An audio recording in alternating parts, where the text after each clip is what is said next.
જય જવાન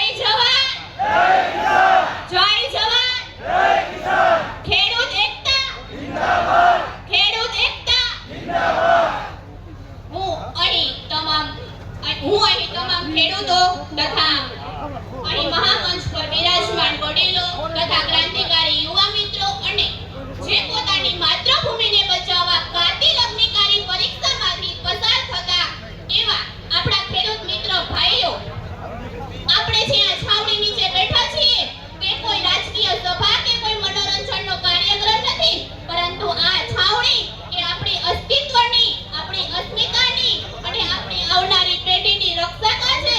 શરૂ થયેલ ધર્મયુદ્ધનો અખાડો છે. હું અહીંથી તમામ સત્તાધીશો તથા અદાણી જેવા ઉદ્યોગપતિઓ તથા કોર્પોરેટ જગતના તાતને કાન ખોલીને સાંભળી લેવા કહું છું કે જે ખેડૂત દેશની તમામ થાળીમાં અન્ન પીરસે છે તેને જ પોતાના ખેતરની રક્ષા કરવા રસ્તા પર ઉતરવાની ભૂલ તમને ભારે પડશે. આ વિકાસના નામે મોટા મોટા બોર્ડ લગાવી, ઉદ્યોગો અને ફેક્ટરીઓ સ્થાપી અને આ તમે જે કાળા કાયદા અને નકશાઓ બહાર પાડ્યા છે તેને આ દેશ તો ખેડૂત ક્યારેય નહીં સ્વીકારે, ક્યારેય નહીં સ્વીકારે. જમીન ખોઈને જે વૈભવ મળે એ અમને મંજૂર નથી. જમીન ખોઈને જે વૈભવ મળે એ અમને મંજૂર નથી. અમે કિસાન છીએ સાહેબ, કોઈના ગુલામ નથી. ભલે તમારી સત્તા અને સંપત્તિ આસમાને હોય, ભલે તમારી સત્તા અને સંપત્તિ આસમાને હોય, પણ અમારી આ માટી આગળ તમારું કોઈ મૂલ્ય નથી. જમીન અમારો કોઈ વેપાર નથી, પરંતુ લયનો પરસેવો છે સાહેબ. કંપનીના એસી ઓફિસમાં બેસતા મેનેજરો તથા મંત્રીઓ કાન ખોલીને સાંભળી લેજો. તમારા માટે આ જમીન એ ગુણાકાર ભાગાકારના આંકડા હશે. એ જમીન લેવી કે વેચવી એ તમારા માટે નફા નુકસાનનો વેપાર હશે, પરંતુ આ જમીનમાં અમારા પૂર્વજોના અસ્થિ પડેલા છે, તેનું લોહી પડેલું છે, તેમનો પરસેવો પડેલો છે. આ જમીન અમારી માં છે. શું છે? માં છે. કોઈ જીવતો દીકરો પોતાની માનો સોદો એ ઉદ્યોગપતિના હવાલે કેમ થવા દે? એમાં આય તમે તો થોડા કેવા પૈસાની લાલચ આપો છો. પૈસા તો આજે છે અને કાલે નથી. બેંકના ખાતામાં આવેલા પૈસા મોંઘવારીના પવનના કારણે ઉડી પણ જશે, પરંતુ અમારી આ સદીઓથી આવેલી જમીન અમારા બાળકોને ભૂખ્યા નહીં સુવા દે. હજુય સમય છે. ચેતી જજો એ સત્તાના નશાના ચૂર લોકો. જો આ ધરતીપુત્ર જાગશે તો સિંહાસન પણ ડોલશે. અમે હળ ચલાવનારા છીએ સાહેબ. જો અન્યાય થશે તો ક્રાંતિની મશાલ પકડતા પણ વાર નહીં લાગે. હું આ મંચ પરથી એટલું જ કહેવા માંગુ છું, કોનો ભોગે વિકાસ અને કેવો છે વિકાસ?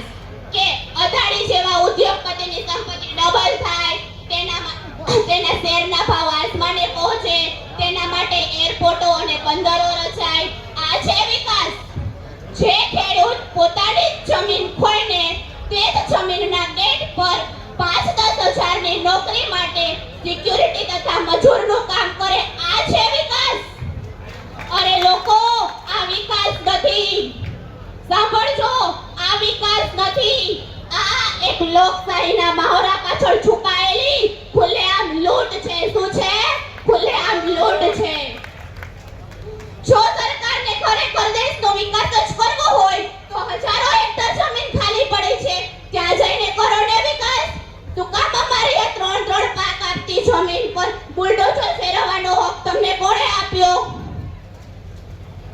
કાયદો કહે છે કે, સાંભળજો, કાયદો કહે છે કે ખેડૂતની મરજી વગર જમીન સંપાદન ન થઈ શકે. તો રાતોરાત પોલીસના કાફલા ઉતારી અમને ડરાવી, ધમકાવી અમારી જમીન કેમ જપ્ત કરવામાં આવે છે? કપાયા પાક તો શું? કપાયા પાક તો શું? અભી હોસલા તો બાકી હે. નથી ડરતા અમે તૂફાનથી, હજુ દરિયાઈ તો બાકી હે.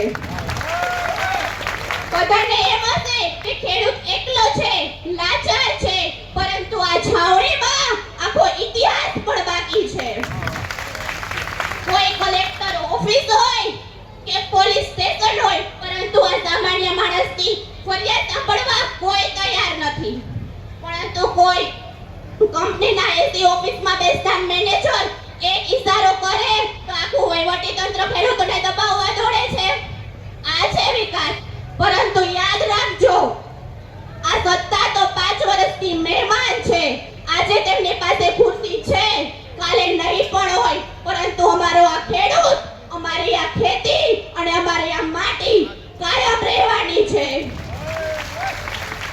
હક સામે લડતા શીખ્યા છીએ, હક સામે લડતા શીખ્યા છીએ. ઝૂકતા અમને આવડતું નથી. અન્યાય સામે અવાજ ઉઠાવતા શીખ્યા છીએ સાહેબ. અન્યાય સામે અવાજ ઉઠાવતા શીખ્યા છીએ. ડરતા અમને આવડતું નથી. તમે ગમે તેટલો કાયદો બનાવો કે પોલીસનો પાવર બતાવો, આ ખેડૂત એકતા છે સાહેબ, કોઈથી તૂટતી નથી. મિત્રો, લડત લાંબી છે, એકતા જ આપણું હથિયાર છે. સામે લાખો રૂપિયાનું સામ્રાજ્ય છે, સત્તાનું પીઠબળ છે. પરંતુ આમાં તે લોકો આપણને દબાવવાના, હટાવવાના, આપણી વચ્ચે ફૂટ પાડવાના અવનવા પ્રયત્ન રચશે. અમુક દલાલો પૈસાની લાલચ આપવા ગામમાં પણ આવશે. પરંતુ આમાંથી જો એક પણ ખેડૂત નબળો પડ્યો ને કે પાછો હટ્યો ને, તો આપણી આવનારી પેઢી આપણને ક્યારેય માફ નહીં કરે. આ લડત એ સ્વાભિમાનનો સત્યાગ્રહ છે. આ લડત આબરૂની કસોટી છે. એકલા ચાલશો તો રસ્તામાં જ કચડાઈ જશો. એકલા ચાલશો તો રસ્તામાં જ કચડાઈ જશો. પરંતુ સાથે મળીને ચાલશો, આખો ઇતિહાસ રચી જશો. કોઈ ઘર કે વ્યક્તિની નથી, પરંતુ કિસાન સમાજના આબરૂની કસોટી છે. હું અહીં આવેલા તમામ જિલ્લાના સરપંચો તથા અહીં બાજુના ખેડૂત મિત્ર ભાઈઓ તથા બહેનો અને યુવા મિત્રો એક આહવાન કરું છું કે ઘરોમાંથી બહાર નીકળો અને